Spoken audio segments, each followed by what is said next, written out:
Prepare o seu coração. Então, se quando eu falo, eles acreditam, é médico, é fazendeiro, é doutor. Para as coisas que eu vou contar. O vento ele veio do nascente. Fez a manobra lá, voltou me dizendo que o inverno vai ser o dobro do que o desse ano. Daqui para lá. O que estão dizendo esses homens? O que eles têm em comum? Estamos em Quixadá, sertão do Ceará, terra de gente que tem o dom de fazer a previsão do tempo sem ajuda de satélite nem de equipamentos meteorológicos. Gente que aprende com a natureza e que foi apelidada de profeta. Ele apenas interpreta, ele não adivinha. Ele simplesmente vê aquilo, observa e tem aquilo como parâmetro. Eu me dedico a essas previsões por causa que eu vi a dificuldade do sertanejo, que chegava na época de outubro, novembro, dezembro, já se imaginava do outono se tinha inverno. Inverno. Assim são chamados os meses chuvosos no Nordeste, mesmo que oficialmente estejamos no verão. Daí a importância dos profetas. Se não vai chover, para que plantar? O comércio que trabalha com material agrícola fica esperando passar o segundo sábado de janeiro, né? Que é quando nós temos encontro dos profetas, exatamente para abastecer seu comércio. Se ele vai comprar o material agrícola ou se não vai comprar. Esse encontro a que João se refere acontece todos os anos no segundo sábado de janeiro.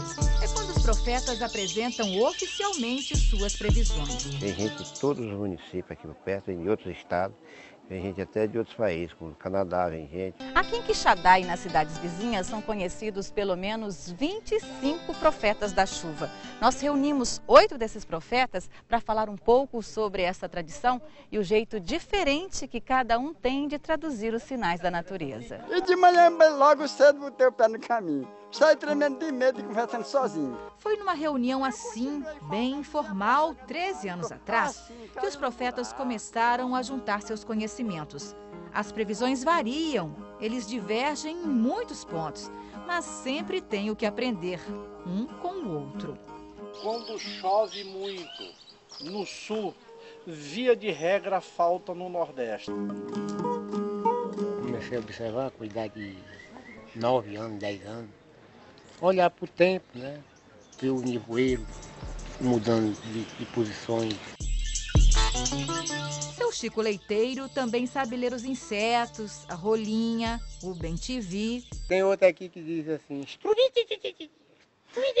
É ele que adivinha. É tiro e queda. É melhor que os profetas. Seu Severino vem pesquisar no açude do Cedro, um dos mais antigos do país. A ordem da construção foi do imperador Pedro II, depois da seca de 1877 a 79. Aqui, diante de belas e sugestivas formações rochosas, como a Pedra da Galinha Choca, ele espera pacientemente pelos peixes.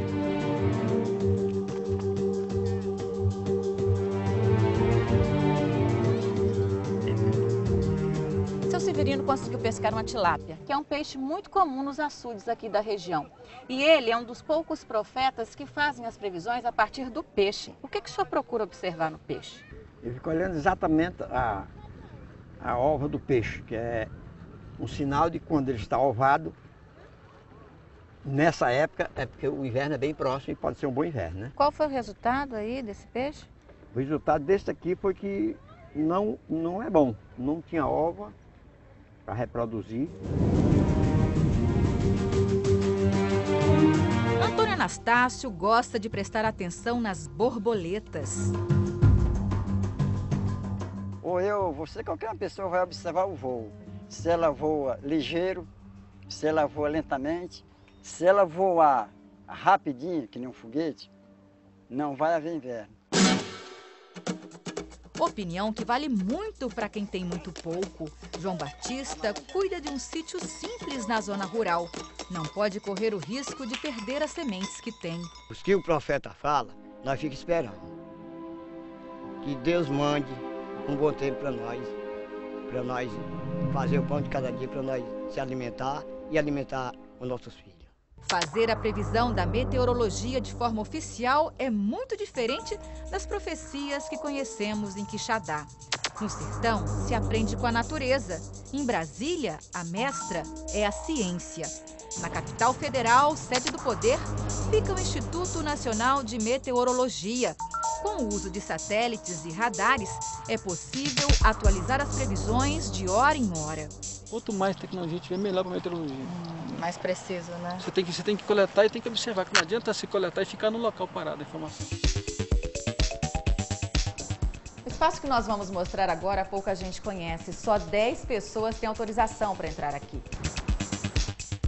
Aqui chegam informações de todo o Brasil e do mundo.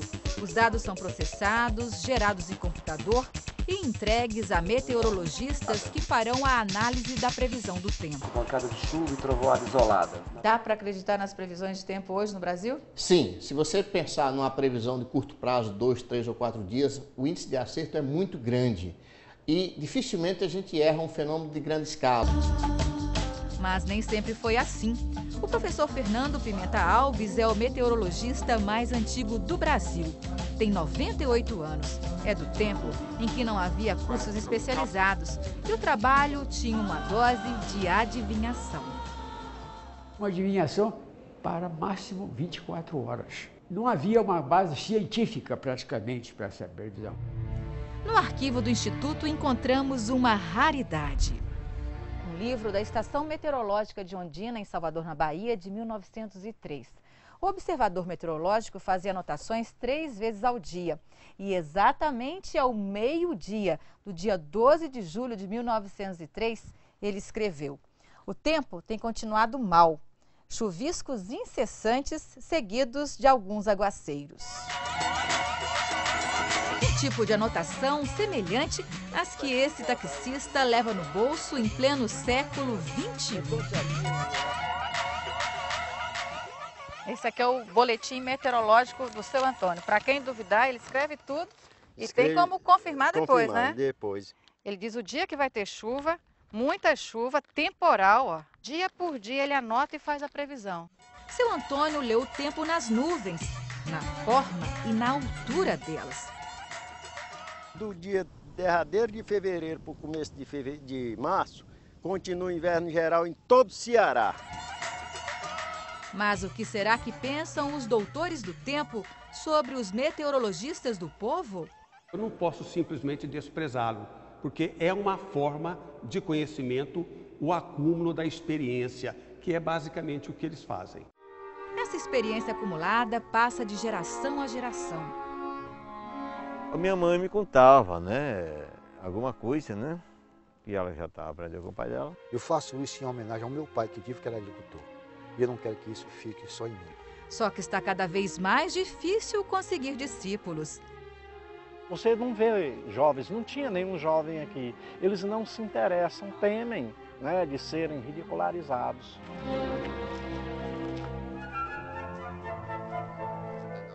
Catarina é uma exceção. Ela acompanha o pai sempre que pode. Olha, Catarina, quando ele produz assim, é porque vai ter inverno para dar de comer esse bichinho. O filho dele não vai comer esse mato velho, não. Vai comer aquelas coisinhas que a chuva deixa na terra. É uma experiência, né, que a pessoa tem. Sair assim, ficar observando a natureza. Tem orgulho do seu pai, ser um profeta da chuva? Quer ser uma também? Você.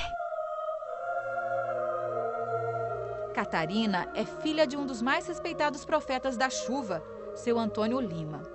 Ai, Juazeiro, me responde, por favor. Ele observa os frutos e as flores das árvores, o desenvolvimento dos ovos dos cupins. Agora tá frio, né? Pega aí como é frio. Ai, eu não quero apertar cupim não, Santana. Desculpa aí. Não tem problema não. Isso aqui é uma coisa tão fria, né? Tá úmido. Tá bom.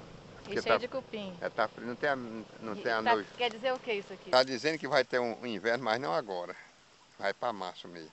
Agora Como é que o senhor sabe disso, Antônio? É porque eles não têm asa. Eles não têm as asinhas, sabe? Asa para voar, né? E será que os outros profetas e os meteorologistas concordam com seu Antônio? O Nordeste terá um bom inverno? Talvez seja melhor 2 vezes mais do que 2009. Nós temos chuva em janeiro, fevereiro, mas o inverno se normaliza a partir do dia 1º de março em diante. Por o Nordeste, nós não esperamos chuvas acima da média no total. Isso não impede que ocorra alguns dias de chuvas muito intensas, porque isso tem se tornado a regra. Se você não concordar, não posso me desculpar. Quem estará certo? O tempo vai dizer, ou o sol, os animais, as estrelas. Que a pessoa que dorme a noite todo dia não vê nada na vida. Há mesmo mais coisas entre o céu e a terra do que supõe nossa vã filosofia.